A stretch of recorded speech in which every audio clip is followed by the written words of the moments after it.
រឿងប្រព័ន្ធផលិតកម្មនាគរាជភាគ3ឡើងអេដមីនយកប្រាប់មិនទាំងអស់គ្នាថាអេដមីនសូមបើសម្លេងធម្មតាវិញអេដមីនខ្ជិលដាក់សម្លេងឲ្យច្រើនណាខ្ជិលមែនតើរាប់ម៉ោងមកកុំតប៉ែដាក់ដងរំលងដាក់ស្កោជាមួយអេដមីនយូចូលមកកាន់រឿងរបស់យើងតែម្ដងទៅអេដមីនចង់ប្រាប់ថាអេដមីនភ្លេចឈ្មោះតួស្រីហើយជាងអេដមីនសុំហៅតួស្រីហ្មងទៅលោកម្ចាស់មិញនួនក៏តួស្រីយើងក៏និយាយក្នុងចិត្តដូច្នេះសង្ហាណាវាសង្ហាជាងតួអង្គក្នុងហ្គេមទៅទៀតតើមានបរិសង្ហាបែបនេះទេក្នុងលោក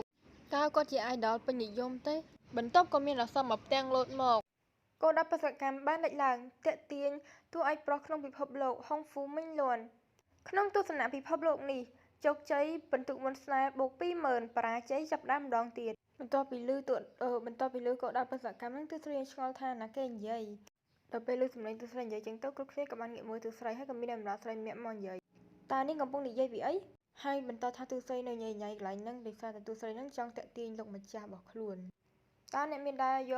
រយកកញ្ចក់ឆ្លុះមើលមុខខ្លួនឯងអត់បើខ្លួនមានមុខដូចទូស្រីហ្នឹងខ្លួននឹងទោសសម្រាប់ខ្លួនហើយទូស្រីក៏បាននិយាយថាស្លាប់កន្លែងនេះច្រើនពេកខ្ញុំនិយាយអេដមីនដាក់អញ្ចឹងអានខ្លួនឯងទៅកន្លែងនេះទូស្រីនិយាយថាទោះបីជាខ្លួននឹងស្លាប់ម្ដងរួចទៅហើយអ្វីដែលក្រំផុតគឺខ្លួននឹងស្លាប់ម្ដងទៀតទូស្រីរបស់យើងភ្ញាក់ផ្អើលនិយាយខ្លាំងហើយក៏ឆ្ងល់ថាក៏ដែរបើខ្លួននឹងមិនមានស្នាមអញ្ចឹងហើយកន្លែងនេះអានខ្លួនឯងទៅយកអេដមីនខ្ញុំនិយាយអេដមីនស្លាប់ឲ្យទូស្រីរបស់យើងក៏បានជើងដួលហើយនិយាយក្នុងចិត្តថាតើទាំងអស់នេះពិតទេហើយអ្នកបម្រើក៏បានផ្សាយដាក់ទូស្រីថាទូស្រីនឹងជាអ្នកបម្រើក្លាហានហ៊ាននិយាយពាក្យឈ្គូដាក់លោកម្ចាស់ហើយឲ្យចាំងសានចាប់ទូស្រីទៅឃុំនៅបន្ទប់ដាក់អស់រងចាំការផ្ដន្ទាទោសពីលោកម្ចាស់មិញលោកក៏បានរៀបដៃហើយធ្វើកាយវិការឲ្យយកទូស្រីទៅតាមខ្លួនអ្នកបម្រើស្រីនឹងក៏បាននិយាយថាឲ្យធ្វើតាមការបញ្ជារបស់លោកម្ចាស់មិញលួននៅក្មេងស្រីម្នាក់នេះទៅជាមួយខ្លួនបន្តទៅស៊ឺប៉ាវិលិនអត់មានដឹងថានិយាយខុសក៏ត្រូវហើយណាមិញលួនបាននាំដំណើររបស់ខ្លួននិងទូស្រីមកដល់កន្លែងពិធីជប់លៀងហើយយើងកាន់តែមើលក្នុងពិធីវិញយើងឃើញនារីម្នាក់កំពុងតែនិយាយដល់ពេលពិធីចាប់ផ្ដើមហើយអ្វីបានជាគ្រូវ័យក្មេងមិននៅទីនេះឡើយនឹងចង់និយាយពីមិញលួនចាប់តាំងពីវាជាថ្ងៃដ៏ល្អបែបនេះគាត់មិនគួរធ្វើការរងចាំមេទេប្តីគិតមិនដែរហើយពាក្យមេហ្នឹងគេចង់និយាយពីមេធំដែលគ្រប់គ្រងក្នុងគ្រួសារហ្នឹងទាំងមូលយើងដឹងហើយថានេះត្រូវជាប្រពន្ធរបស់តួអង្គម្នាក់នេះតួអង្គម្នាក់ហ្នឹងគឺជាតួឯកប្រុសទី2របស់យើងនាងក៏បន្តថាហេតុអ្វីបានជាអ្នកមិននិយាយជាមួយខ្ញុំថ្ងៃនេះតើខ្ញុំបានធ្វើអ្វីខុសឬហើយក៏មានសម្លេងមួយនិយាយថាយូសិនអ្នកព្រួយបារម្ភខ្លាំងពេកប្អូនស្រីយូស៊ីនទីបំផុតយើងដឹងហើយថាឈ្មោះរបស់ប្រពន្ធតួឯកប្រុសទី2របស់យើងឈ្មោះយូសិនហើយក្មេងស្រីដែលអង្គុយមុខនាងដែលមានសក់ពណ៌ស្វាយហ្នឹងមានឈ្មោះថាយូស៊ីនបងប្រុសមិញអីគាត់ពេញចិត្តបងថ្លៃខ្លាំងណាស់អេដមីននឹងហៅតួឯកប្រុសរបស់ទី2របស់យើងថាមិញអ៊ីអេដមីនច្រឡំក្មេងស្រីសក់ពណ៌ទឹកក្រូចនឹងឈ្មោះយូសែនមិនមែនយូឆិនទេយូសែនក៏បាននិយាយថាតើវាជាការពិតទេយូស៊ីនក៏បានបន្តទៀតថាគិតអំពីវាបងប្រុសរបស់ខ្ញុំមានប្រពន្ធនិងប្រពន្ធចុង3នាក់ហើយអ្នកទៅតែមកដល់ទីនេះប៉ុន្មានថ្ងៃមុនម្យ៉ាងទៀតថ្ងៃនេះជាថ្ងៃកំណើតរបស់បងប្រុសមីងលួងវាជាព្រឹត្តិការណ៍ដ៏សំខាន់មួយហើយគាត់បានជ្រើសរើសអ្នកមកទីនេះតើនេះមិនបង្ហាញថាអ្នកជាសំណប់ចិត្តរបស់គាត់ទេអាប៉ិមីងអ៊ីនេះប្រពន្ធច្រើនដល់កនៅពេលឮយូស៊ីននិយាយចឹងយូសែនក៏បានរំភើបចិត្តខ្លាំងហើយបាននិយាយទៅកាន់មីងអ៊ីថាប្តីយូស៊ីនក៏បន្តថាបងប្រុសមីងអ៊ីហើយនឹងបងប្រុសមីងលួនស្ងាត់ថ្ងៃនេះគឺដោយសារតែម្សិលមិញហើយគេក៏បានស្រែកថាលោកគ្រូមីងលួនមកដល់ហើយយូសែនក៏បានគោរពលោកគ្រូមីងលួងហើយមីងលួងមីងអ៊ីមើលខ្សែភ្នែកគេមើលគ្នាមីងលួង vs មីងអ៊ីយូសែនក៏បាននិយាយថាលោកគ្រូវ័យក្មេងថ្ងៃនេះអ្នកនិងប្តីរបស់ខ្ញុំស្ងាត់ដូចគ្នាយូសែនក៏បានបញ្យល់ប្រាប់ថាកុំបារម្ភពីគាត់ទាំងពីរដោយសារតែម្សិលមិញបងប្រុសមីងអ៊ីហើយនិងមីងលួងបានធ្វើការភ្នាល់គ្នាយូសែនក៏បានបន្តថាមែនហើយចាប់តាំងពីថ្ងៃនេះជាថ្ងៃកំណើតរបស់មីងលួនមីងអ៊ីនឹងរៀបចំអំណោយមួយដែលធ្វើឲ្យមីងលួងនិយាយអត់ចេញមីងលួងមិនចង់បានទេហើយគាត់ក៏បាននិយាយថាគាត់ក៏មានអំណោយមួយផងដែរមុនពេលអំណោយត្រូវបានបង្ហាញគ្មានអ្នកណាអាចនិយាយបានទេអ្នកណាដែលភ្ញាក់ផ្អើលនឹងអំណោយហើយនិយាយមុនគេអ្នកនឹងចាញ់យូសែនបានរំភើបចិត្តហើយនិយាយថានោះហើយជាវាខ្ញុំក៏ចង់ដឹងដែរហើយលោកម្ចាស់ធំក៏បានយាងមកហើយគាត់គឺជាឧត្តមសេនីយ៍ហុងហ្វូមូគេនាំគ្នានិយាយគោរពគ្រប់គ្នាតែតួឯកប្រុស2នាក់របស់យើងនាំគ្នាបិទមាត់ឲ្យចើតខ្លាចចាញ់លោកឧត្តមសេនីយ៍ក៏បាននិយាយថាអត់ប្រយោជន៍ទាំង2នាក់ម្នាក់ជាមនុស្សក្រអឺកតមមិនចេះអត់ធ្មត់ហើយតែងតែបងឆោតហើយម្នាក់ទៀតជាអ្នកដែលឆ្លុះអង្វែងនឹងស្ត្រីជាងនយោបាយខ្ញុំហុងហ្វូមូចំណាយពេលពេញមួយជីវិតរបស់ខ្ញុំក្នុងជួរយោធា ហើយនៅតែគ្មានកូនរបស់ខ្ញុំណាម្នាក់បានទទួលមរតកពីខ្ញុំឡើយតើអ្នកនៅតែបិទសម្លេងមែនទេហេតុអ្វីបានមិននិយាយយើងមកមើលកូនប្រុសដ៏ព្រំប្រៃរបស់លោកឧត្តមសេនីយ៍អ្នកនិយាយអត់ទេអ្នកនិយាយណាគេនិយាយមុនចាំងឧត្តមសេនីយ៍ក៏បានឆ្លើយថាតើអ្នកមានបំណងឲ្យខ្ញុំខឹងដល់ស្លាប់មែនទេហើយប្រពន្ធរបស់ឧត្តមសេនីយ៍ហើយនឹងកូនស្រីរបស់គាត់បាននិយាយថាជិតជាក់ហេតុអ្វីបានយើងមិនមើលអំណោយដែលពួកគេធ្វើឲ្យភ្ញាក់ផ្អើលទៅហើយក៏បានរកដៃឧត្តមសេនីយ៍នឹងទៅរកកន្លែងអង្គុយតួស្រីរបស់យើងបាននិយាយទាំងតឹងទ្រូងនៅក្នុងចិត្តនៅក្នុងប្រឡំលោកភិកច្រើនធ្វើឲ្យស្រីជាប់ពាក់ព័ន្ធក្នុងចំនួនក្នុងវិមានហើយបើនិយាយខុសអាចនាំទៅដល់ការប្រហារជីវិតគិតមើលទៅហេតុអ្វីបានជាហុងហ្វូមីងលួងនាំខ្ញុំមកទីនេះហើយខ្ញុំគ្រាន់តែជាអ្នកបម្រើដែលមានមុខអាក្រក់ត្រូវហើយនេះអាចជារបាំងការពាររបស់តួឯកទិសស្រីយើងគិតវែងឆ្ងាយទៀតណានេះទិសឯកស្រីយើងគិតថានៅក្នុងប្រឡំលោករឿងភាគច្រើនតួឯកស្រីដែលមិនចេះតាក់ទាញតែងតែលងស្នេហ៍ជាមួយតួឯកប្រុសសង្ហានិងសម្បូរទ្រព្យដោយមិនដឹងមូលហេតុជាក់ស្ដែងនាងមិនបានធ្វើអ្វីនោះទេដរាបណានាងធ្វើខ្លួនឲ្យស្រឡាញ់បរិសង្ហាជាច្រើននឹងលេចឡើងជុំវិញខ្លួននាងដោយស្វ័យប្រវត្តិហើយតួឯកស្រីនឹងមានអតីតកាលដ៏អាថ៌កំបាំងនេះជាអ្វីដែលគេហៅថារបាំងការពាររបស់តួឯកខ្ញុំគ្មានស្រាក់ស្រាមនៅលើកដៃទេដែលវាបង្ហាញថាខ្ញុំបានធ្វើដំណើរតាមពេលវេលាហើយបង្គាប់ប្រព័ន្ធបង្កើតនាគរាជដែលបង្ហាញក្នុងចិត្តប្រាប់ខ្ញុំថាគោលដៅរបស់ខ្ញុំគឺលោកគ្រូមីងលួងដូច្នេះដែលគ្មានការសង្ស័យខ្ញុំត្រូវតែជាតួឯករបស់ពិភពលោកនេះតួស្រីរបស់យើងនឹងក៏បានគិតតែរំភើបក្នុងចិត្តថានឹងហើយជាមូលហេតុដែលលោកគ្រូមីងលួងនាំខ្លួនមកទីនេះហើយថាដោយសារតែតួឯកស្រីមិនបាច់ធ្វើអីក៏មានគេស្រឡាញ់ដែរហាក់ក៏អាចធ្វើបេះដូងតួឯកប្រុសលូតញាប់ដែរគិតដល់ណាយតួស្រីនឹងនិយាយថាខ្លួននឹងអាចមើលឃើញអនាគតបានហើយនេះអនាគតដែលគេកំពុងតែសម័យតួស្រីរបស់យើងក៏បានចាប់ដៃលក្ខណៈថាអរគុណទៅព្រះជាម្ចាស់ថាអរគុណដែលឲ្យអនាគតភ្លឺស្វាងនេះមកខ្លួនឲ្យរួចផុតពីជីវិតដែលជូរចត់អីយ៉ាហ្មងតួស្រីគិតខ្លួនឯងអរគុណដល់ខ្លួនឯងប្រពន្ធឧត្តមសេនីយ៍បាននិយាយថាឲ្យមីងអ៊ីនឹងរៀបចំអំណោយដែលបានរៀបចំសម្រាប់មីងលូមកបង្ហាញវាមីងអ៊ីក៏បានខ្ទាស់ដៃហើយគេក៏ប្រកាសអំណោយនឹងមានដូចជាសូត្រមាសអីចឹងណាហើយអំណោយដែលគេរៀបចំឲ្យធំជាងគេនឹងគឺគូប៊ីនយូសែនប្រពន្ធសំណប់ចិត្តរបស់មីងអ៊ីយីបកលប្រពន្ធខ្លួនឯងជូនប្អូនវិញនេះសង្ឃឹមថាលោកគ្រូមីងលួងនឹងទទួលយកដោយស្នាមញញឹមហើយម្នាក់គឺមានការភ្ញាក់ផ្អើលជាខ្លាំងតួឯកស្រីរបស់យើងក៏បាននិយាយក្នុងចិត្តថាអ្វីតើនេះអាចកើតឡើងដោយរបៀបណាតើយូសែនមិនមែនជាសំណប់ចិត្តរបស់មីងអ៊ីទេបញ្ហាមិនមែនជាអត្តសញ្ញាណទេនាងគឺជាមនុស្សរស់មិនមែនស្លាប់តើគាត់អាចផ្ដល់នាងឲ្យអ្នកដទៃដោយរបៀបណាហើយមីងលួងរបស់យើងគឺឆ្លក់ទឹកមែនតែននេះជារឿងគួរឲ្យអស់សំណើចណាស់យូសែនរបស់យើងក៏បាននិយាយថាដូច្នេះនេះហេតុអ្វីលោកប្តីអត់ទេលោកគ្រូមីងអ៊ីខ្ញុំមើលតួឯកស្រីរបស់យើងនិយាយថាគួរអាណិតណាស់ចាំមើលនាងនឹងប្រឈមបញ្ហានេះដោយរបៀបម៉េចនិយាយឲ្យសើចអីណាយីតួស្រីនេះយ៉ាប់ម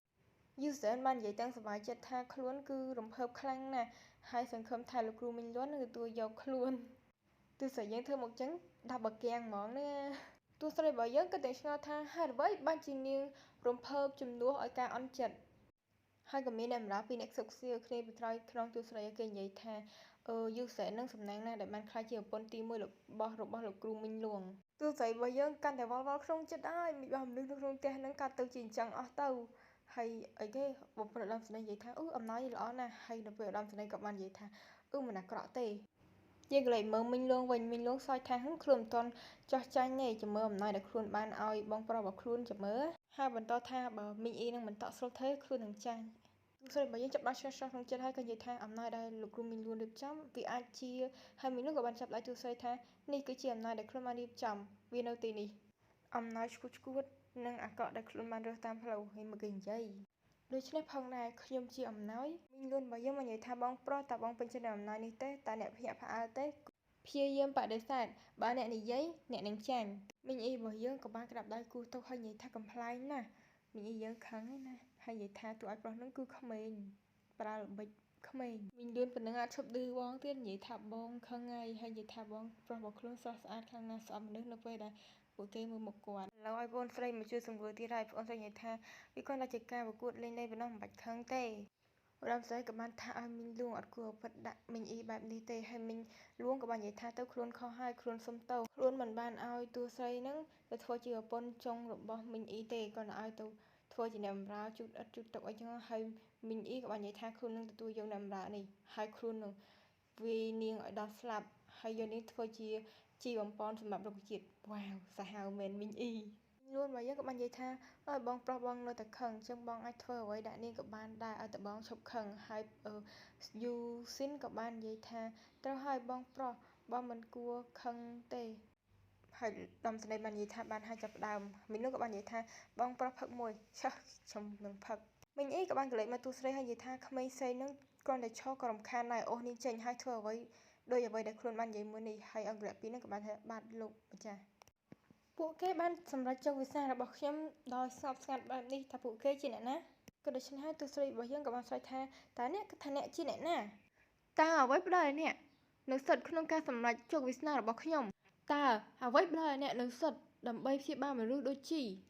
មនុស្សគ្រប់គ្នាមិនមានសិទ្ធិស្មើគ្នា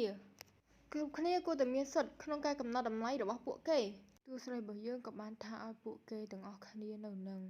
ម្នាក់ជាឪពុកជាម្ដាយមានជាស្រីដែលមិនចេះស្មោះស្ម័គ្រអីណាហើយក៏បាននិយាយថាខ្លួននឹងគឺជាមនុស្សម្នាក់ដែលមានស្មារតីរឹងប៉ឹងហើយនេះអេដមីនបកឲ្យអានខ្លួនឯងហ្មងក៏មានគេស្រែកថាស្រីឈួតស្រីម្នាក់នេះឈួតហើយឆាប់នាំនាងចេញទៅហើយមីងនោះក៏បាននិយាយថាចាំផ្លែតហើយមីអ៊ីក៏បាននិយាយថានាំនាងមកទីនេះពីអ្នកវគ្គបងប្អូននេះគេនិយាយណាគ្មានស្រីម្នាក់នេះគួរច្រឡំហើយទូស្រីក៏បាននិយាយក្នុងចិត្តថាជោគជ័យហើយដោយថាខ្លួននឹងបានធ្វើឲ្យហងមីងលួងចាប់អារម្មណ៍ខ្លួនហើយបើឲ្យតែហងមីងលួងចាប់អារម្មណ៍ខ្លួននឹងអាចរស់បានហើយតែវាខុសស្រឡះពីការគិតរបស់ទូស្រីមីងលួងបាននិយាយថាមីងលួងក៏បាននិយាយថាអ្វីដែលអ្នកនិយាយគឺគួរឲ្យចាប់អារម្មណ៍តើផ្នែកណាមួយជាកម្មសិទ្ធិរបស់អ្នកតើអ្វីជារបស់អ្នកតើអ្នកគិតថាខ្ញុំនឹងនិយាយអ្វី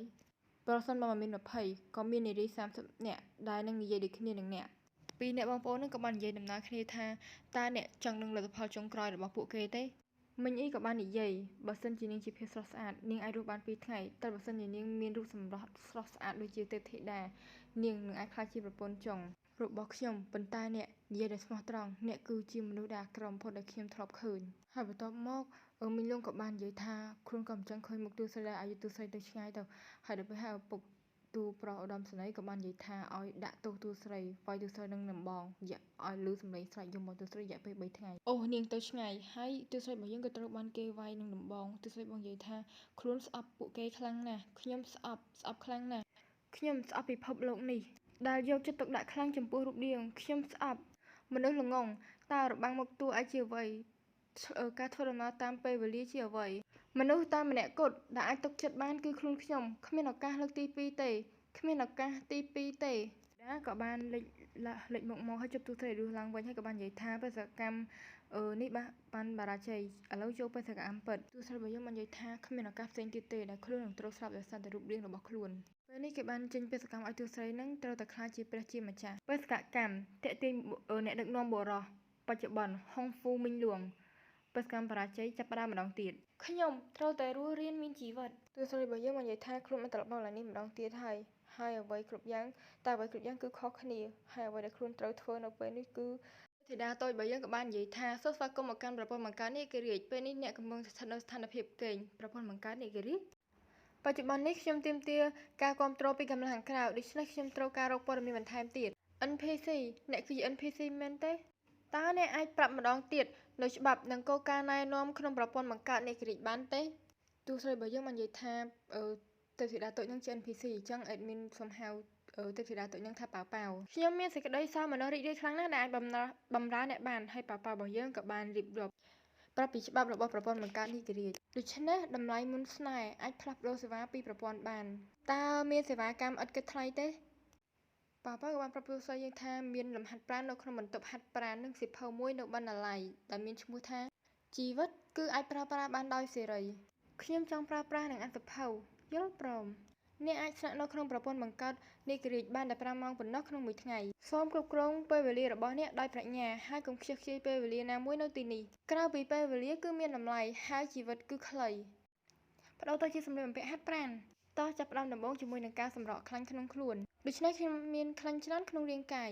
ហើយវាជាអ្វីមួយដែលខ្ញុំមិនដែលចាប់អារម្មណ៍សោះអេដមីនខ្ញុំនិយាយឡើងនេះបកអានខ្លួនឯងទៅទូស្រីសុំប៉ាប៉ាឲ្យបាញ់ស្លាយទៅអញ្ចឹងស្លាយហ្នឹងគឺអក្សរសភៅទូស្រីរបស់យើងក៏ហាត់ប្រាណបដើមើលបដើប៉ាវទូស្រីអាចធ្វើបាន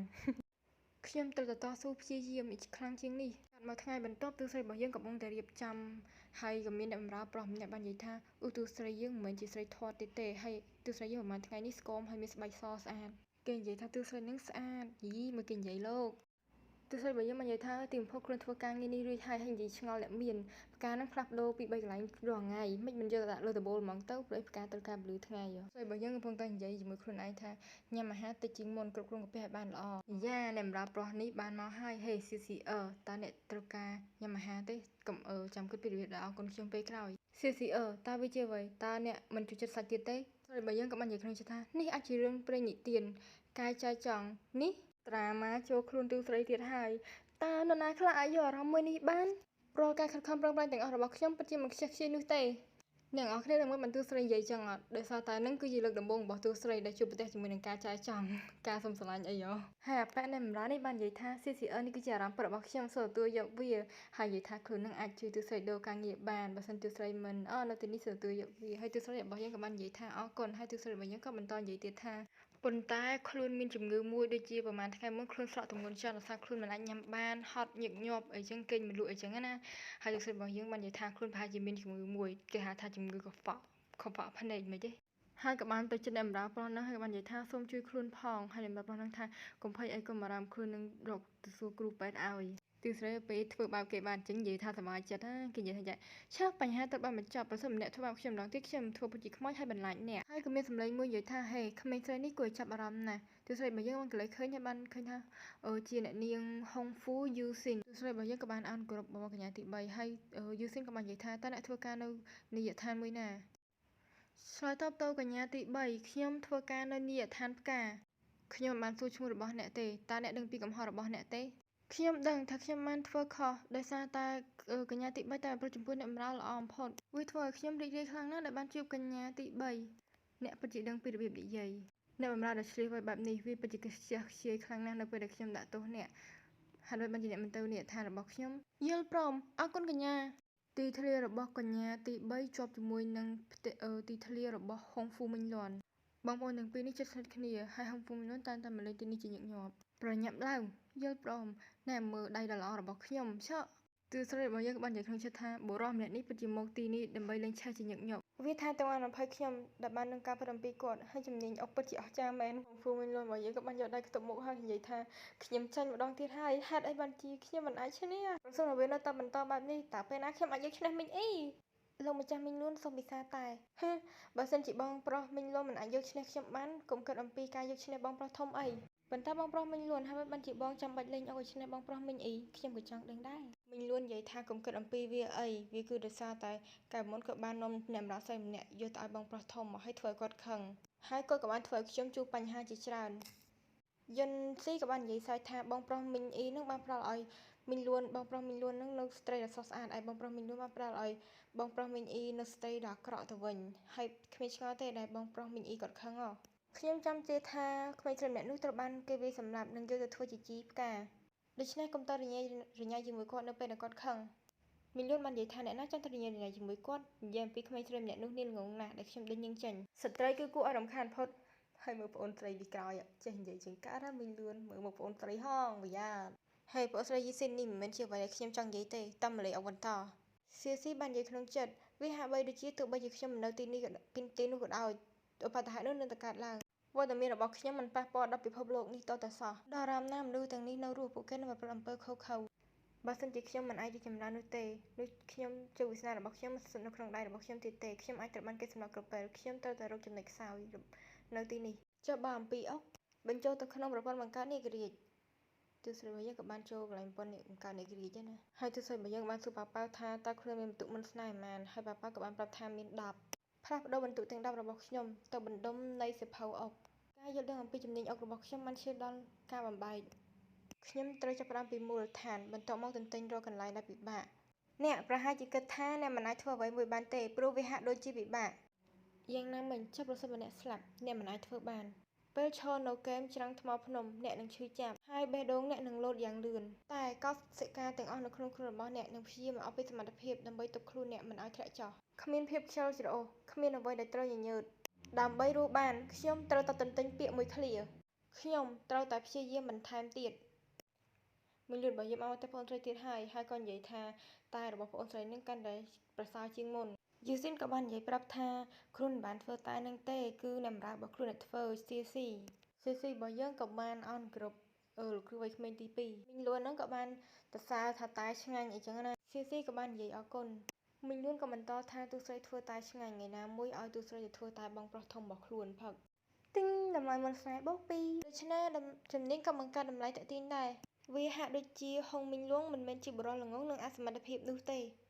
បន្ទាប់មកតើខ្ញុំគួរធ្វើចលនាទេប៉ុន្តែបើគេចោទខ្ញុំថាខ្ញុំជាលបួងគាត់ប៉ុន្តែខ្ញុំមិនមានឱកាសល្អណាមួយទៀតទេខ្ញុំនឹងយកលបាយនេះតមកទូស្រីរបស់យើងក៏បានចាក់ទឹកតែហៀហើយធ្វើឲ្យខូចក្តារអុកអីចឹងណាអ្នកបម្រើមិនប្រយ័ត្នលោកគ្រូវ័យក្មេងទី2កញ្ញាវ័យក្មេងទី3សូមដាក់ទោសខ្ញុំបំណែកនេះអុកនេះត្រូវបានផ្លាញ់ហើយអ្នកបម្រើសូមទោសCCអ្នកបម្រើខ្ញុំអស់មួយខែហើយហ្គេមអុកដ៏ល្អបែបនេះត្រូវបានធ្វើឲ្យខូចអ្នកអាចចាក់ចេញបានសូមអរគុណកញ្ញាទី3អ្នកបម្រើដឹងតែខ្លួនមានកំហុសដូច្នេះសូមឲ្យខ្ញុំរៀបចំបំណែកអុកនេះឡើងវិញជូនអ្នកតើអ្នកនឹងធ្វើជូនយើងដល់របៀបណាហ្គេមអុកនេះត្រូវបានបំផ្លាញហើយអ្នកមិនអាចត្រឡប់ឲ្យវាទៅដូចដើមបានឡើយយ៉ាចាំមើលងាយសមត្ថភាពទូស្រីផងឬណែចាំមើលដៃទូស្រីផ្លាប់ហើយនៅលើដៃទី3 107បបកញ្ញាទី3គួរតែយកដុំខ្មៅ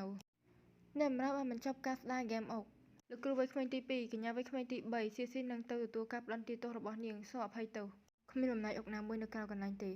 យូស៊ីនតើអ្នករកអ្នកបម្រើនេះនៅឯណាចាប់ពីពេលនេះតទៅឲ្យនាងបម្រើតែនៅពេលដែលយើងលេងអុក